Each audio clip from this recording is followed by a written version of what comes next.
What's up everybody, it is Colin here, and in this video we're going to talk about would you rather build an email list for ClickBank products or experiment with push if you would have to start today as a complete beginner.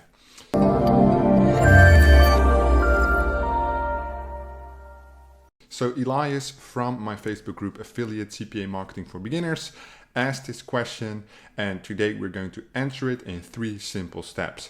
Because in his opinion, he finds Facebook ads to have more consistency. So we're mixing in 3 different things: building an email list for ClickBank products, or going for push, or going for Facebook ads. So if I would make my decision, I would look at 3 factors.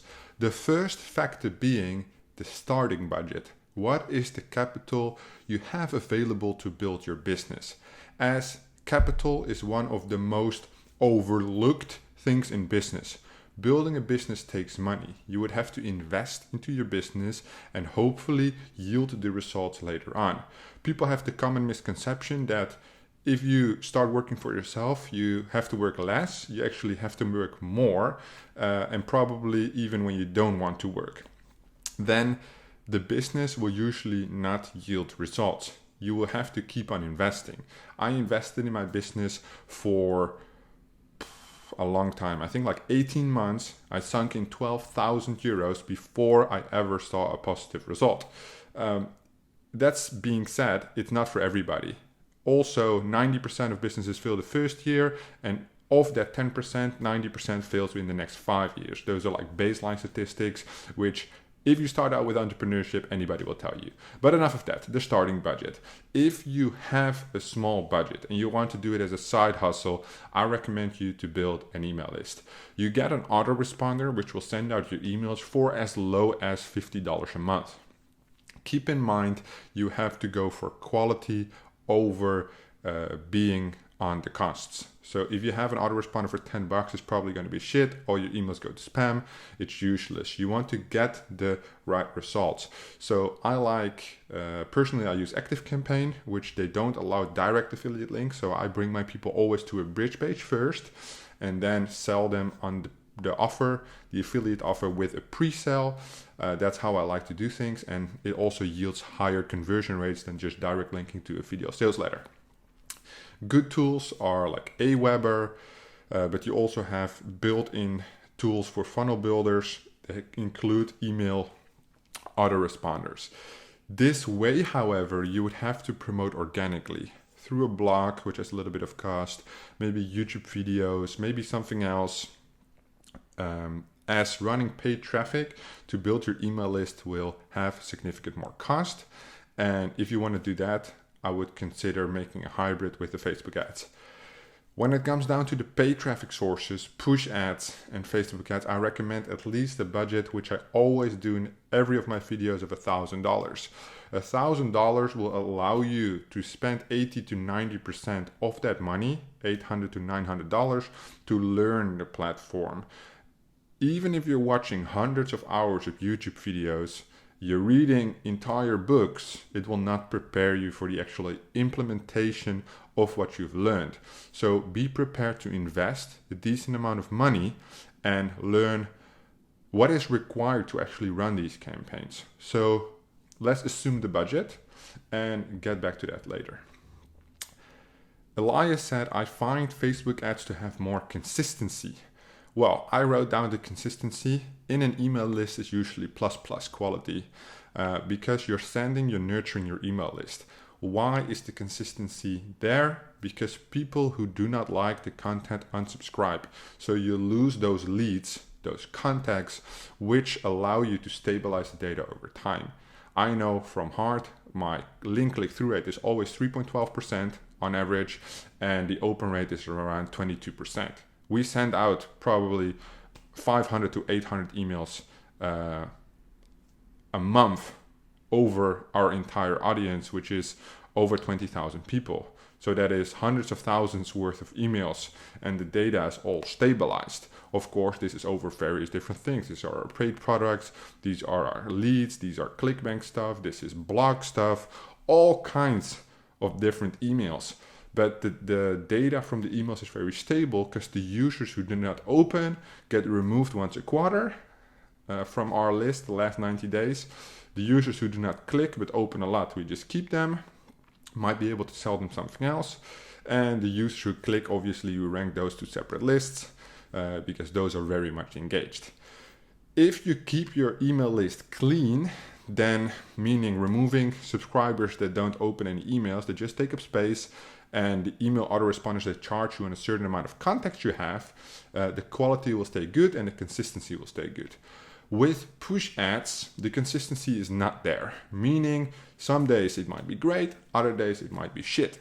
You have no control over the traffic whatsoever because you do not own the traffic. You buy direct traffic, and that's why it's called media buying.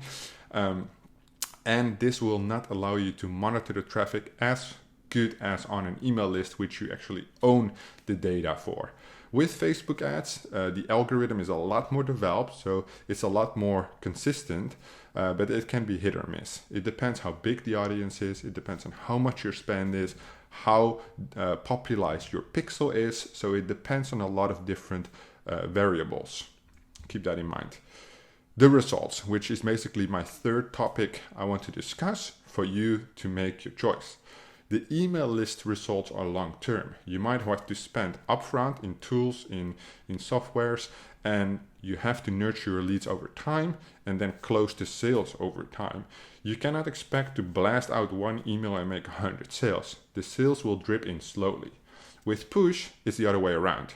You cannot send push twice unless you build your own database, and that's a whole completely different game, which I do not recommend for a beginner. Push, however, you pay, you get traffic, you make conversions. 1 hour later, the traffic stops and you have your data already. Sometimes you might get a couple more clicks, but that's not usually how this business model works. With Facebook ads, you can go both long and short term depending on the actions you perform. You can build custom audiences, lookalike audiences, and that way stretch it a little bit. You can remarket very aggressively and therefore stretch the long-term opportunity a lot more. But all in all, it is pay-per-click traffic, so it means short-term direction. So when we look at the starting budget, I started off with 1,200 euros, which is about right now $1,400 US. And what I would personally do if I did not have any knowledge at all, I would build an email list from free YouTube traffic. We make a lot of YouTube videos just like this one, and we're getting an insane amount of views per day. So all our channels combined get over 20,000 views per day. If only 1% of that clicks, and of that 1% buys, we make more than $500 a day. And all you have to do with YouTube is be honest, share your experiences, and provide value. However, it is a long-term game. It might take a year or 2 years before you even hit the 6 figures a year. But it also doesn't take up anything except time, and you would have to invest in some good equipment. This microphone I'm using is around $120, and this webcam I'm using is $300. That light over there, which I barely use, was around $40. So it's not that expensive, but you got to keep it in mind. I would right now not recommend anybody to start on push if you have no experience whatsoever in digital marketing. If you do, push is great, but you have to understand the thought process of the user and the media buying behind the traffic exchange, which might sometimes be a little bit complicated, because with push ads right now, based on the volume they have, it's all about using the right bid to get the right CPC and get the right EPC, and it might require a little bit more budget than a beginner can afford. For the Facebook ads, everybody's always super excited about Facebook ads. For affiliate marketing, it's become a lot more difficult, but it requires you to think about the vertical you're going to choose, the vertical you're going to promote. So as soon as you have made your mind up which vertical you want to run, you can consider Facebook ads. All in all, if you want to build your email list for ClickBank products or experiment with push, if you started today, I would go with the email list. It's fast, it's cheap, it's fun. Building an audience is one of my favorite things to do, helping you guys out on a daily basis. And of course, in return, I can be honest, I do make a lot of money off YouTube. So that is my opinion. Elias, I think it's Elias. I hope I answered your question correctly. And if you are a beginner starting out, we have 100 introduction to affiliate marketing videos inside the Dijs University. There's a link in the description so you can check it out if you would like. And Elias asked this question in my Facebook group, Affiliate CPA Marketing for Beginners, and there's also a link for that down below. Thank you guys so much for watching, and I'll see you guys in the next one. Are you struggling with your affiliate marketing business or want to take things to the next level? Allow me to introduce you to Dijs University. Dijs University is the #1 affiliate marketing training platform in the world. Whether you're a beginner or an advanced affiliate marketer, Dijs University offers you thousands of different videos with topics such as Facebook, volume, adplexity, and many more of your favorite topics. Step by step, you will learn the secret super affiliate ways to get the most out of each traffic source. Dominate each vertical with our detailed quick start guides. Are you ready to get started? Click the link in the description to sign up today.